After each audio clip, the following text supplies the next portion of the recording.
বর্ণাঢ্য শোভাযাত্রার মধ্যে দিয়ে উদ্বোধন হয়ে গেল বীজপুর শিল্প ও সাংস্কৃতিক উৎসবের। কাঁচরাপাড়া সহ হালিশহর পৌরসভার অন্তর্গত একাধিক স্কুল এই শোভাযাত্রায় অংশ নিয়েছিল এবং ২ পৌরসভা এই শোভাযাত্রায় এক বর্ণাঢ্য অনুষ্ঠান প্রদান করেছে। এবছর বীজপুর উৎসবের থিম সাধক কবি রামপ্রসাদকে নিয়ে। উদ্বোধনী অনুষ্ঠানে উপস্থিত ছিলেন জগদ্দলের বিধায়ক সোমনাথ শ্যাম, বীজপুর বিধানসভার বিধায়ক সুবোধ অধিকারী এবং ২ পৌরসভার পৌরপ্রধান অর্থাৎ কমল অধিকারী ও শুভঙ্কর ঘোষ। কি বলছেন তারা গোটা বিষয় বিস্তারিত দেখুন। আমরা বাংলার কৃষ্টি সংস্কৃতিকে ধরে রাখি। উৎসবের মধ্যে দিয়ে আমরা সাধারণ মানুষের মনে জয় করতে পারি। উৎসবের মাধ্যম দিয়ে আমরা এই অঞ্চলের ছোট কাজ করে উৎসবের মাধ্যমে আমরা সময়টা শীতকালীন সময় আবেগ এবং আবেগের মধ্যে থাকে, সেটাকেও আমরা পূরণ করতে পারি। সবটাই হচ্ছে মমতা বন্দ্যোপাধ্যায়ের বিধানের এবং যেভাবে মানুষকে পথ চলার একটা নির্দেশ আমাদের দ্বিতীয় পর্যায়ে অনুষ্ঠান আমরা শুরু করব। সেই শুরুতেই আমরা সুপ্রিয় দর্শক বলব যে আমাদের অনুষ্ঠানের শুভ সূচনায় আমরা ছোট ক্লাব সবাই তারা পার্টিসিপেট করে এই বীজপুর উৎসব আগামী দিন হয়ে যাবে আরও বড় জায়গা, বৃহত্তম জায়গা। কারণ মানুষের উৎসব, সাধারণ মানুষের উৎসব করছেন বন্ধুভাই সুবোধ অধিকারী বীজপুরের বিধায়ক এবং তার দুজন এক হচ্ছে কমল অধিকারী আর এক হচ্ছে সোনাই ঘোষ, যারা হচ্ছে পৌরসভার পৌর এই উৎসবটাকে আমার আন্তরিক অভিনন্দন, শুভেচ্ছা। আজকে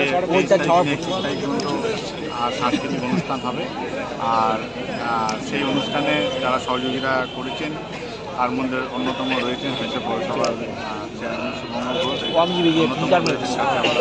চেয়ারম্যান কমল অধিকারী সহ বিশ্বজিৎ পাল সহ সকল টিম, সহ সকল টিম রয়েছে। সকলের সহযোগিতায় আজকে এই উৎসব হচ্ছে। 5 বছরের পদার্পণ হলো। আর এই উৎসবটা একটু আলাদা, কারণ আপনারা সকলেই জানেন, সকলেই অবগত যে আমাদের লোকাল যারা শিল্পী রয়েছে, তার প্রতিভাপন্ন শিল্পী, তাদেরকে এই মঞ্চ করে দেওয়া। আমি ধন্যবাদ জানাই মাননীয় মুখ্যমন্ত্রী মমতা বন্দ্যোপাধ্যায়কে। তিনি সবসময় এই কথাটা বলে আসেন যে আমরা বাংলার যে সাংস্কৃতিক যে কীর্তি, সেটা সব জায়গায় আমরা পালন করি। আপনারা দেখবেন বিরোধীরা অনেক কিছু ব্যঙ্গ করে, মেলা খেলা এইসব নিয়ে আমাদের মুখ্যমন্ত্রী বা আমাদেরকে ব্যঙ্গ করে। আমি বলি যে আমাদের এই অঞ্চলে এমনও মানুষ রয়েছে, মনে করুন এই যে আজকে উইন্টার ভ্যাকেশন হচ্ছে বা গরমকালে সামার ভ্যাকেশন হচ্ছে, যে কোনো ভ্যাকেশনে যাদের আর্থিক সমর্থন থাকে তারা বিভিন্ন জায়গায় তারা ট্যুরিজমের প্ল্যানিং করে। কিন্তু এখানে এমন অনেক মানুষ আছে তার পরিবার নিয়ে তাদের আর্থিক সমর্থন থাকে না, ট্যুরিজম প্ল্যান করে। তো সেই জায়গায় দাঁড়িয়ে সেসব মানুষগুলোর কথা চিন্তা করে আমরা এই উৎসবগুলো করি, যেন মানুষগুলো তারা এসে তাদের পরিবার নিয়ে এখানে আনন্দ করতে পারে। দীর্ঘ 5 বছর ধরে উৎসবটা বেশ সুন্দর করেই হচ্ছে। তার শিল্পীদের নিয়ে হচ্ছে এবছর বিশেষ আকর্ষণ হচ্ছে 3 দিন বড় বড় শিল্পীরা থাকছে, সকলেই জানেন আপনারা। এবং উৎসব মানে তো মানুষের মেলবন্ধন। আমরা জানি 2021 সালে পরেই মাননীয় মুখ্যমন্ত্রী মমতা বন্দ্যোপাধ্যায় বিধায়ক শুভেন্দু অধিকারী মহাশয়কে বীজপুরের শিল্পীদের দায়িত্ব দিয়েছিলেন এবং তারপর থেকে উৎসব আরও পরিমাপ পায় এবং সারা বছরই বিভিন্ন কালচারাল অ্যাক্টিভিটিসের সঙ্গে বিধায়ক সাহেবের নির্দেশ মতো সকলে আমরা জড়িয়ে থাকি।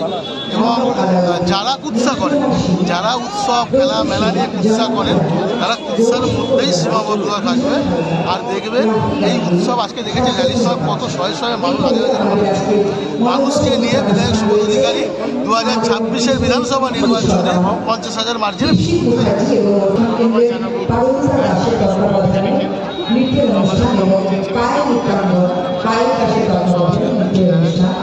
আমরা পরপর এই অনুষ্ঠানগুলো দেখব।